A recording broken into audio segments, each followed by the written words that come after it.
you can't, as a leader, build a culture of trust and authenticity in your organization if you yourself are not authentic. And so I think the work has to start within ourselves. And if we do that, it'll carry forward into the organization.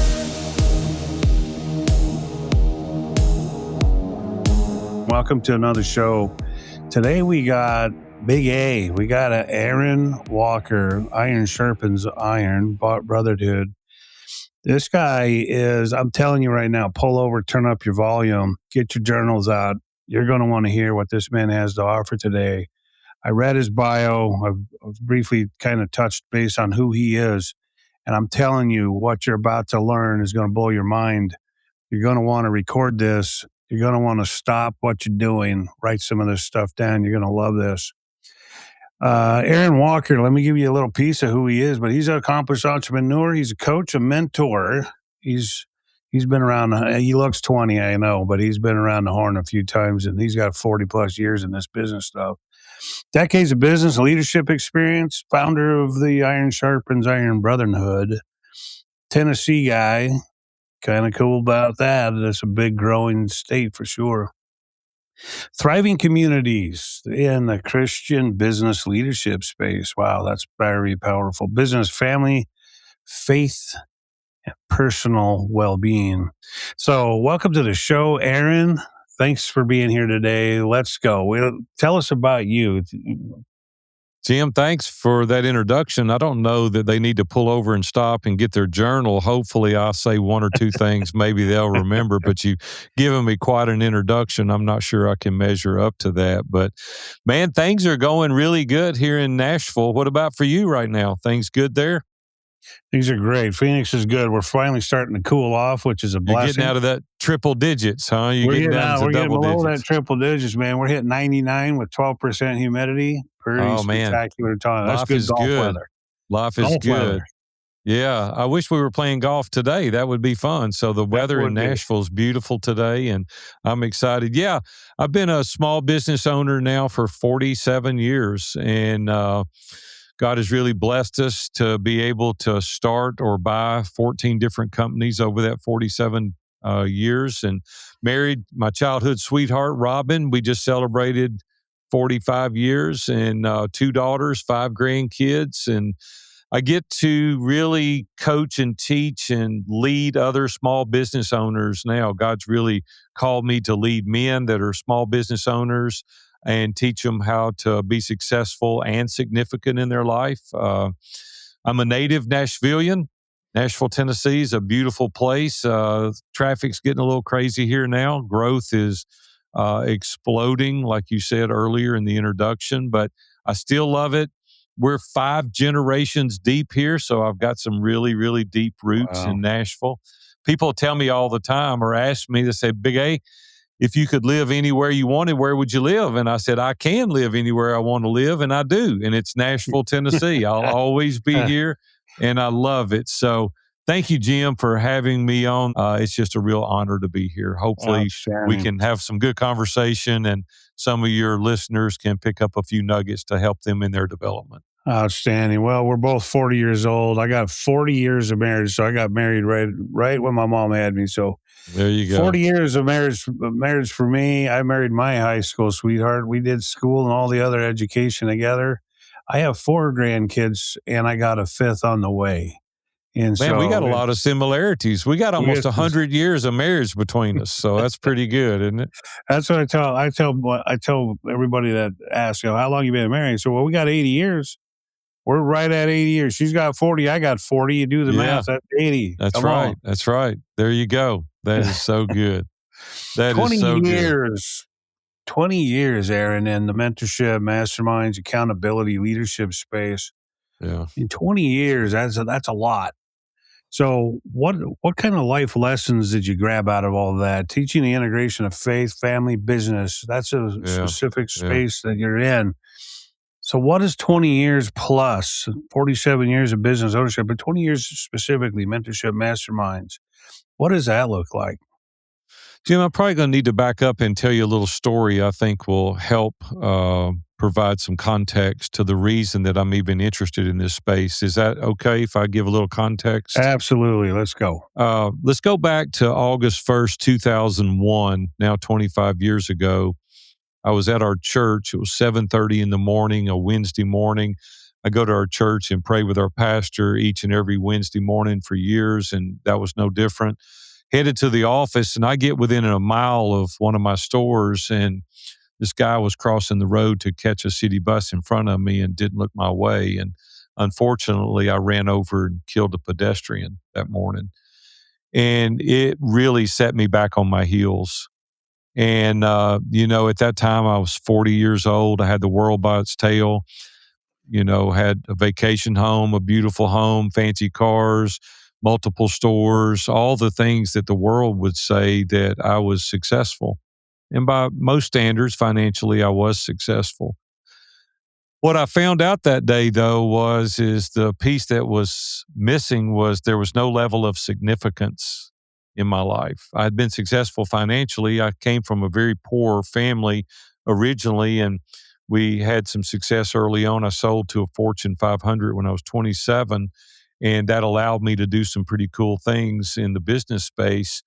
And nobody was interested in my finances but my family. And I said, if I had been killed that day, my legacy would have been poor kid from Nashville, Tennessee, makes enough money to retire at age 27 and nobody cares. And I'm like, man, that is not, Jim, what I want my legacy to be. I want my legacy to be my life is different because I interacted with Big A. He was an encourager. He connected me. He was resourceful. He was an encouragement to my personal and professional life. And spiritually, he really pointed back to the Lord. Like his influence impacted me. And I said, that wouldn't be the case had I been killed that day. So I told the Lord, I said, listen, if you'll give me another opportunity to reorient my focus, I'll devote these remaining years to you and growing the kingdom and helping other people accomplish their goals and dreams. And that's what I've done for the past, 20 plus years is really focused on helping other people accomplish their goals and dreams. And so what I learned out of that is that almost simultaneously, maybe a few months prior to that, I came home one day and my wife met me at the door like she always does and hugged me and kissed me and said, come on in, have a seat. I want to talk to you. And I thought, boy, I didn't like the way she said that. And so I walked in and I sat down and I said, yes. She goes, first of all, I want to thank you for the life that you've provided for our family. And I thought she was getting ready to divorce me. I didn't know what was coming on the heels of that comment. She said, we have a beautiful home and we've got a vacation home and all these things. She said, but I feel like a single mom. And it just ripped my heart out, Jim. It was not the thing that I wanted to hear from her because I came home with a pocket full of money to a house full of strangers. And Robin said, I couldn't be more grateful for the tangible possessions you've offered, but I feel like I'm parenting alone. I feel like a single mom. And so God really did a work in my life through the accident, through the encouragement of my wife. I said, I've got to really refocus on what's important. And so what we came up with and developed in ISI Brotherhood is focusing on the 5 key pillars of transformation. And so that's where I have really reoriented my focus and said, hey, you can grow your business, and I want you to because making money's fun and we need it as a tool.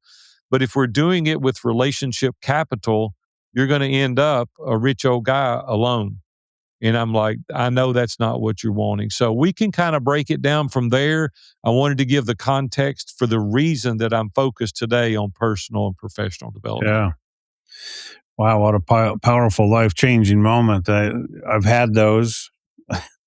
You're out there running wild, trying to be successful, and you hear all these powerful leaders today talk about that balance of being with family, and that's an awakening that they too have experienced. It's literally because we go elbows all the way, and it's running nonstop to the air quotes of success and societal standards of success and what that means. And we go so crazy trying to get there.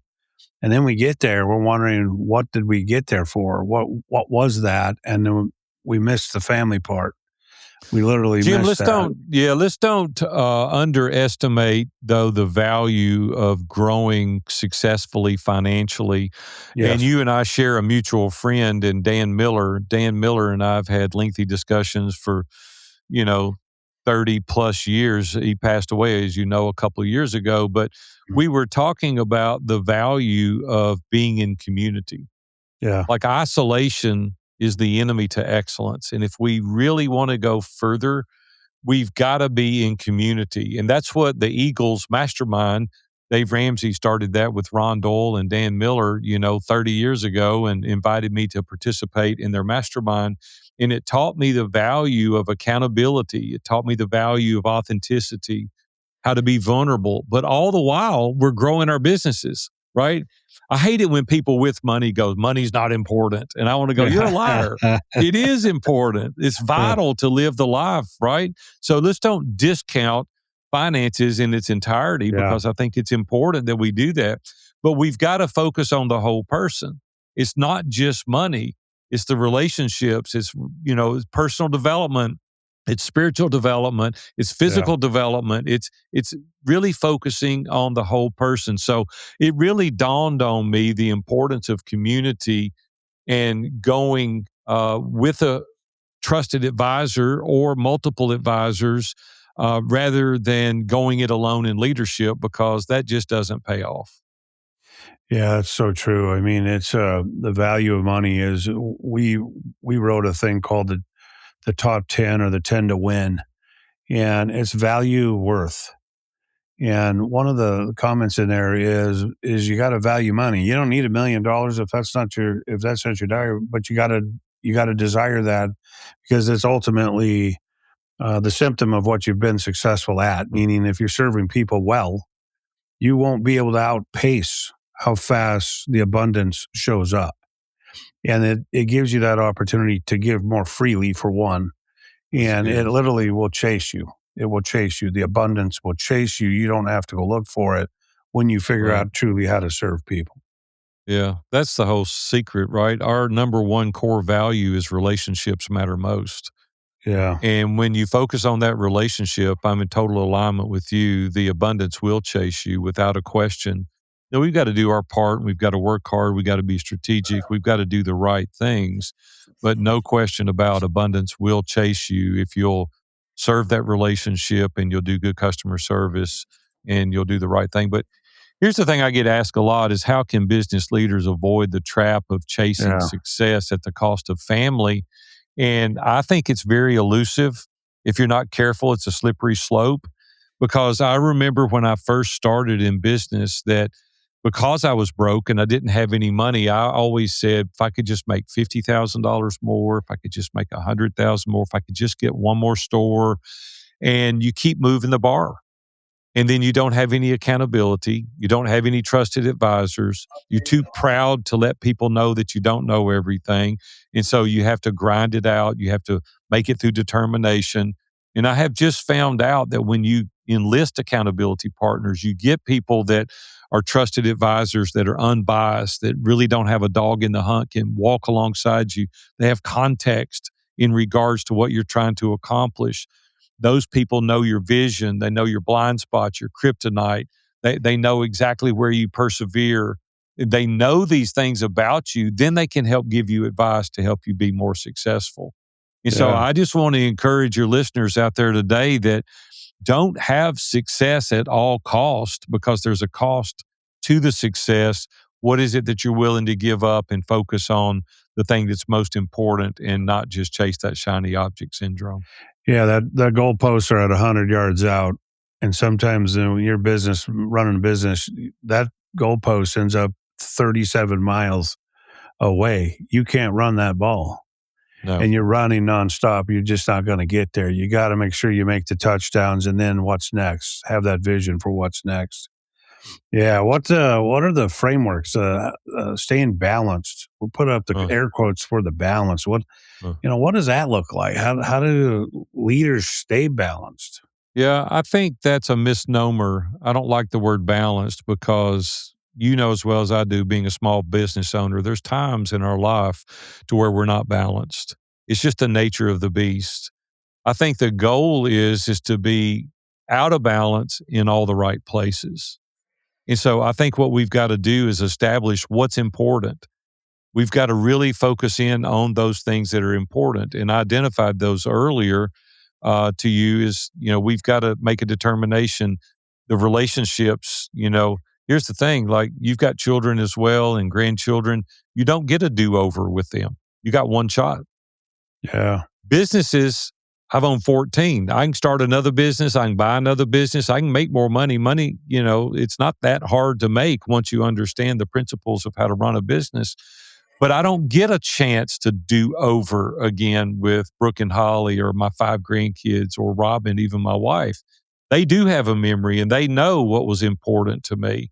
And so I think the frameworks that we've got to put in place to keep us focused on the things that matter are, for an example, we created a program called Come As You Will Be, to where we look out 3 to 5 years and we decide what it is that we want to accomplish in that period of time. And then we reverse engineer that and we go, well, we've got to do these tasks today, every day for the next 3 to 5 years in order to accomplish that goal. So that when the shiny object does come up, you're like, that doesn't align with my vision. That's not what I need to do. Like, yeah, I could go do that, but then I'm, an inch deep and a mile wide. And the people that are really successful are an inch wide and a mile deep. Yeah. And so I think being balanced, if we want to use that word, is just organizing and prioritizing what's important to you today and getting accountability, sharing your vision often with the people that are around you, your colleagues, your peers, your trusted advisors, and saying, don't let me deviate from this. That way I've focused on the right thing. So balanced, I guess, would be really doing your mission every day with clarity in your vision, where you're really heading with the team and making sure it's crystal clear to them. Yeah, and if we don't have a written vision, people can't really understand where it is that we want to go. And Scripture even teaches us, where there is no vision, the people perish. That's right. And so we've got to be sharing the vision. We got to be sharing it often. Our job as the leader of the organization is the chief reminding officer, right? Yeah. It's like, here's where we're going. Here's why we're going there. Here's the mission. Here's the values. Here's our core values. This is the reason that we want to go there, and keep reminding people regularly. And when you do that, if we're going to use the word balanced, you stay very balanced because you're very focused. Yeah. What role does accountability play in preventing the leadership isolation? We talked about being isolated in these leadership roles, ownership, entrepreneurship. What does the accountability play? How does that work? I was opposed to accountability for a number of years until I really understood the value of it. First of all, nobody can make you do anything that you don't want to do. What we've got to do is show ourselves accountable. We've got to subject ourselves to the scrutiny of a group of people or an individual and say, these are the things that I want to do. If you see me deviating from this, I want you to call me out. So, numbers of times in my formative years of business, the first 20 years of business, I didn't want any accountability, because in order to do that, the facade has got to come down. You've got to be vulnerable. You've got to be authentic. You've got to expose yourself and say, I don't know these things. I wished I did, or I'm doing these things and I wished I wouldn't do these things. Like, I'm subjective to, do the wrong thing if I'm not careful. And so when you have people around you that know your vision, they know your propensity, they know what your values are, they can say, hey, I don't see that taking place in what you're currently doing.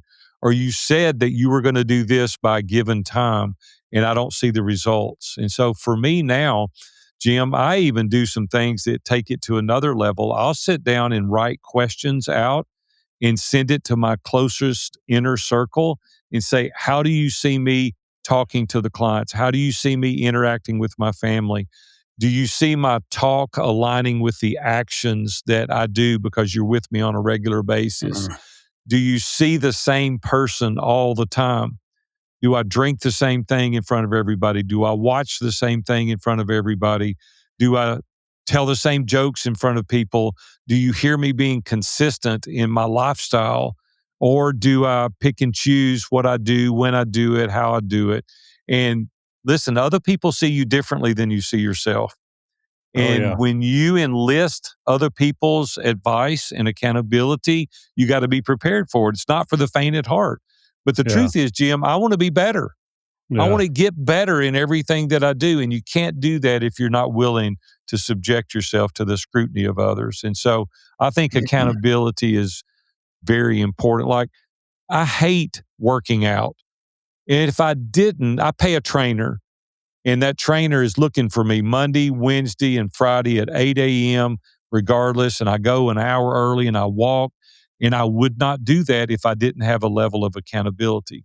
And so for years, I've been paying this guy to hold me accountable to stay in shape, because I've got to steward my body and I've got to be in shape for my family so I can play with my grandkids and go on vacations. And so, but if I didn't do that, I'd probably weigh 500 pounds.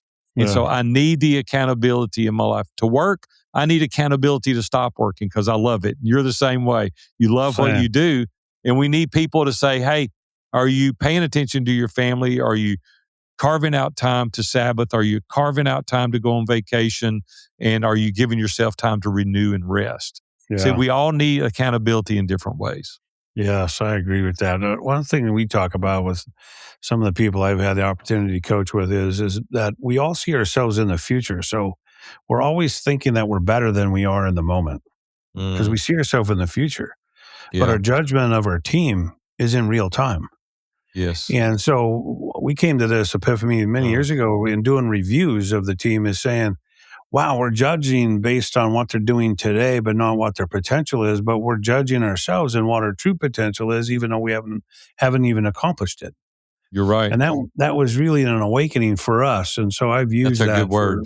for many years now. Was like, wow, because transition's easy, but transformation is incredibly difficult. Yes, it is. And having people to hold us accountable to transform into who we are called to be, that's some key. That's some juice to that, I think.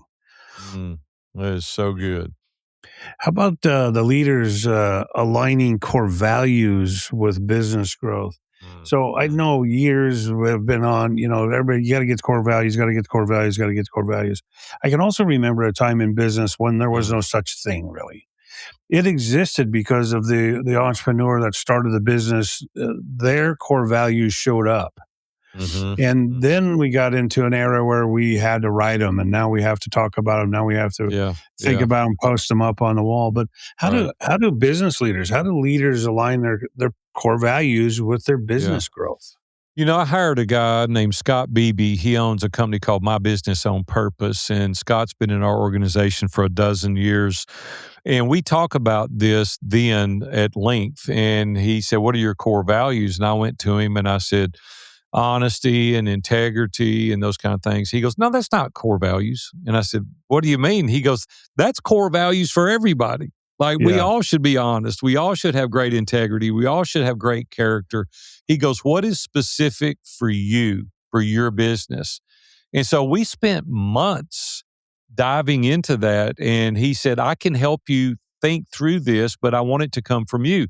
So we started talking, and I'm going to share what these core values are because it's really been valuable for us because we use our core values as a filter for everything that we do. So I've already shared the first one, relationships matter most. Like, if the relationship doesn't matter most, we're in trouble because we're dealing with people, whether it's a widget we're selling or a service business, we're dealing with people. And we should treat them with the utmost of respect. And those relationships do matter most. The second one for me is make it amazing. And it may not be to someone else's standard, but I couldn't lay in bed at night, Jim, and think, could I have done it better? I want to give it all I've got. I want to make it amazing. It doesn't matter if it's sweeping the floor. It doesn't matter if it's putting a book on a shelf. It doesn't matter if it's coaching an individual or leading a mastermind group. I want to do the very best I can do. Because if I laid there at night and thought, I cheated that person, I could have done better, that would kill me. So I think for us, everything that we do, we try to do it with excellence. We try to do it amazing. The next one you're going to love, Jim. No excuses. Yeah. Like, I hate excuses. Don't give me excuses. Recently, my phone rang and this guy said, Big A, are we still having coffee this morning? And I went, yeah, I'll be right there. Drove up there. I was 10 minutes late. It was at a Starbucks here close to my house. And I got there and I walked in. This guy knows me well. And I said, I have a good excuse. And he set up when I said that. And he goes, I'm real anxious to hear what this is. And I said, I forgot our meeting. That's my excuse. Yeah. And I could have said, I got busy and got tied up with a customer. And, but the truth was I didn't put it in my calendar and I forgot the meeting. So don't give me an excuse. My team knows never to give me an excuse, right? Give me an opportunity to think through what the probability of another answer would be, but don't offer me excuse. There's reasons for certain things, but I don't like excuses.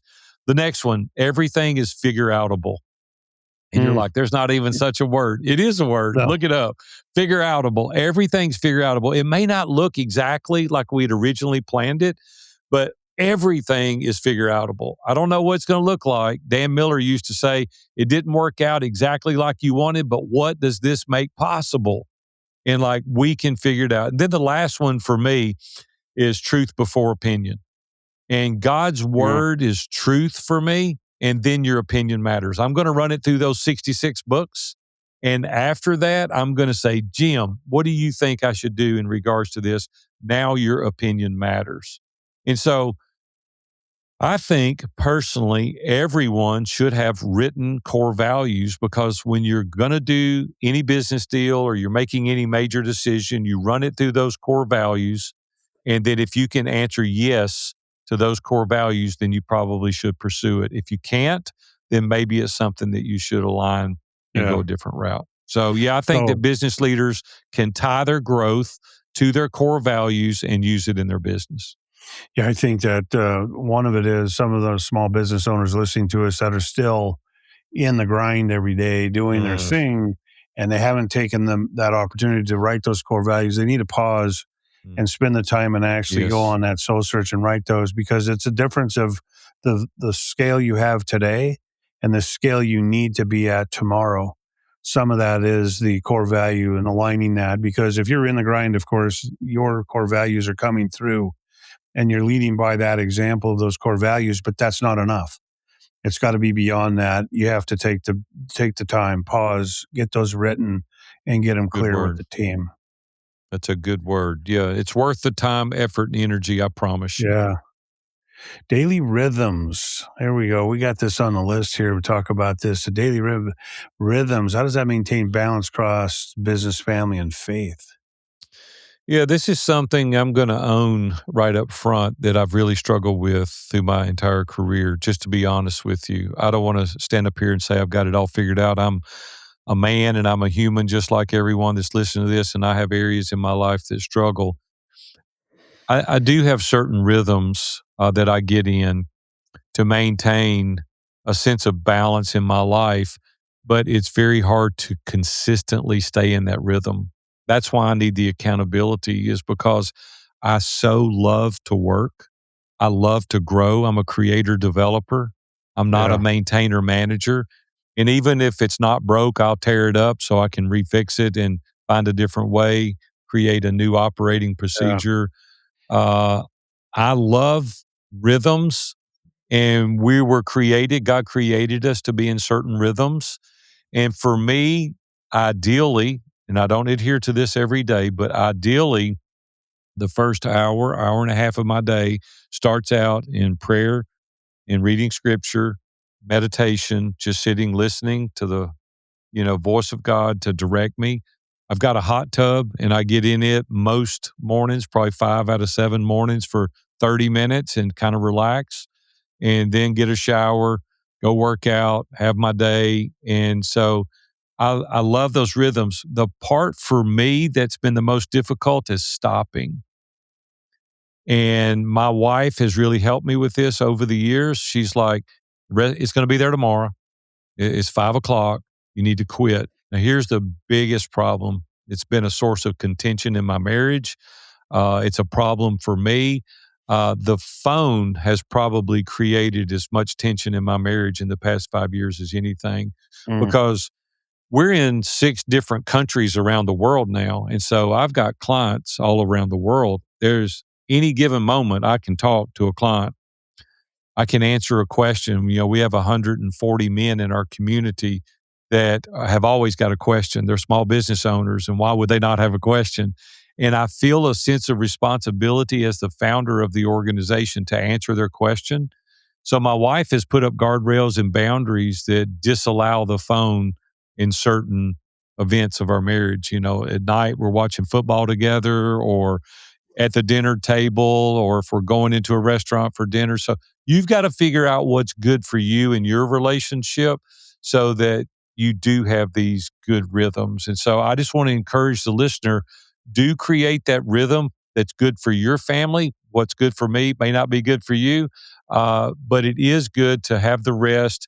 I do get away frequently. My wife and I try to get away quarterly for a trip.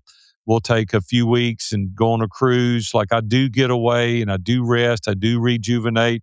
And I always come back better, Jim, when I do that. And so don't do as I've done, do as I say. And that's get in those rhythms early, because it'll pay big dividends. Yeah. We talk about the rhythm, but we also align that word with rituals. And what are you doing as your ritual? But we change the spelling on ritual, and we call it RICH.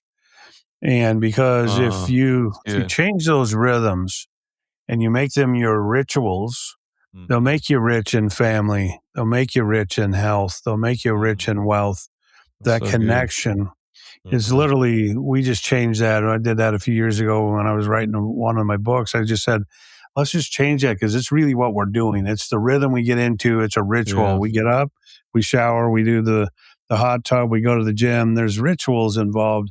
And some of those things are either taken away or they're contributing to the wealth, the abundance that we're looking for with all the connection, the family, the health, and so on. What steps leaders take build a culture of trust and authenticity? Wow, is this a powerful thing today? Probably more than ever. It's crazy. It's a 2,000-year-old book that we have all been studying for many years, and all business is written on that particular book, the Bible. It's literally, authenticity is such a struggle today in society. Everybody seems to be trying to be something that they're not. How do we get that? The culture of trust and authenticity in our organizations. How do we get back to that? Yeah, I think that it starts back with your core values and your mission statement. I think you've got to go back and really define what your mission statement is for your life and for your business, and then what core values are you going to live by. I'll tell you a quick story. I had a young man that was 30, 35 years old. He lived in Dubai, and he was in our organization, and we had a live event here in Nashville, and he came, and I invited him over to my house, and he came over, and we were standing out underneath the breezeway, and we were talking. And I said, do you feel that you're the same person? Are you authentic? He goes, what do you mean? And I said, are you authentic? Like when you're with your wife, the things that you watch and talk about, do you do the same when she's not there? And I went through kind of the explanation I said earlier, the things you drink, the things you talk about, the jokes you tell. And do you feel like that you're an authentic person within your organization? And he said, not really. He said, I really weigh those things. And I said, well, how are you building that culture within your organization? How do they know who they're getting? And he said, I never thought about that. I said, is that not exhausting, living a dual life? Like, I want to show up, Jim, with you, with our friends, my wife, my grandkids, my kids, whoever I'm with. I want that one person to be there all the time. Now, when you have a culture within your organization, they can count on and trust that Jim or Big A, whoever it is leading the organization. What you say foundationally is true. They know that it's not going to be duplicit, and you're going to tell one thing to one colleague and one to another. So you can't, as a leader, build a culture of trust and authenticity in your organization if you yourself are not authentic. And so I think the work has to start within ourselves. And if we do that, it'll carry forward into the organization. Be authentic. That's the key, man. Be authentic.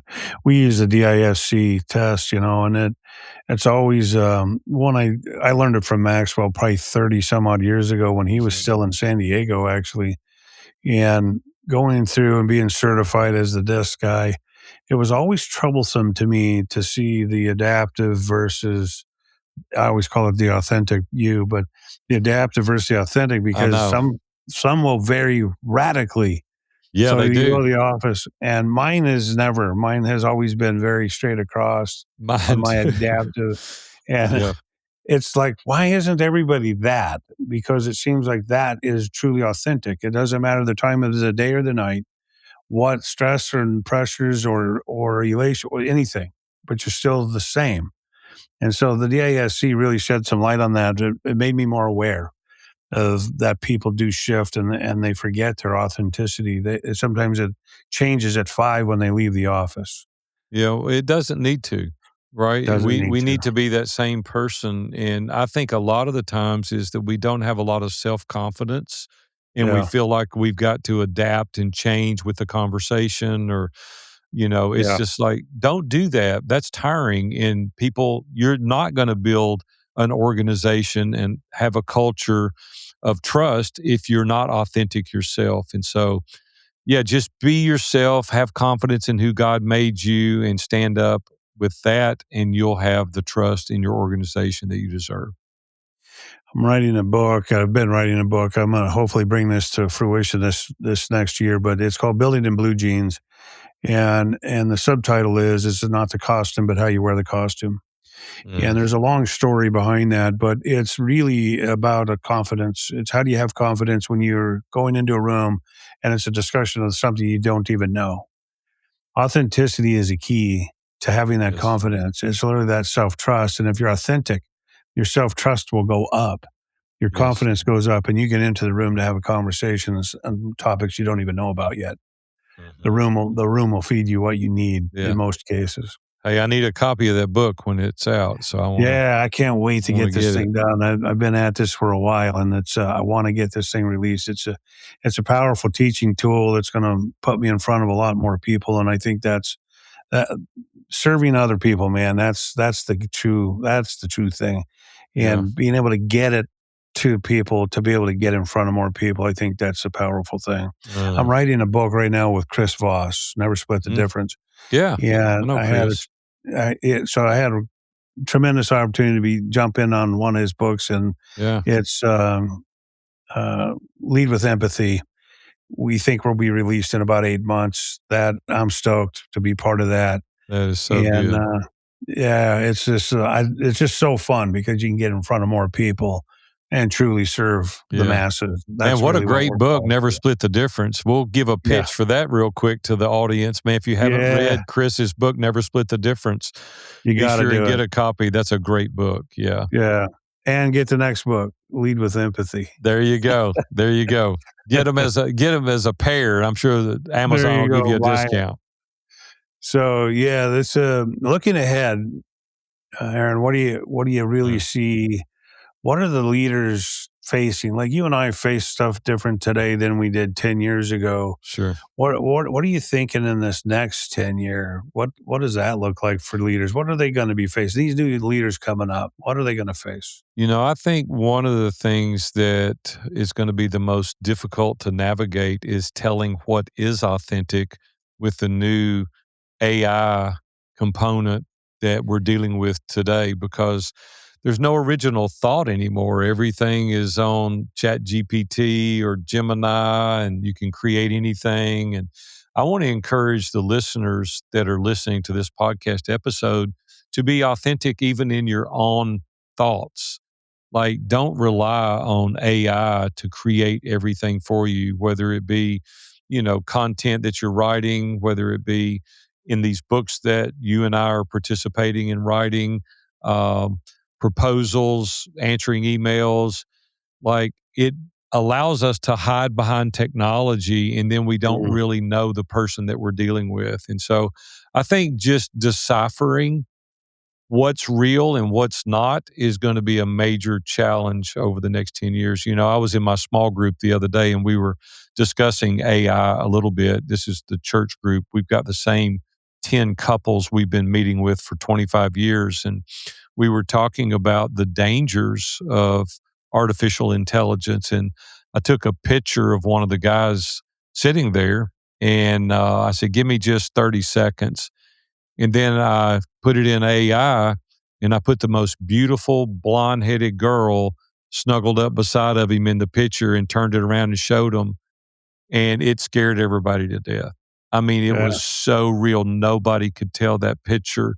So that's just a brief example of what's coming down the road. We're not going to be able to tell what's real. So I think the more educated that we can become in AI, the more educated that we can become as a leader in regards to those technological steps, I think it's going to really help us lead a core group of people in our business. And so, yeah, I would say that's going to be the most difficult thing we're going to be facing as a leader.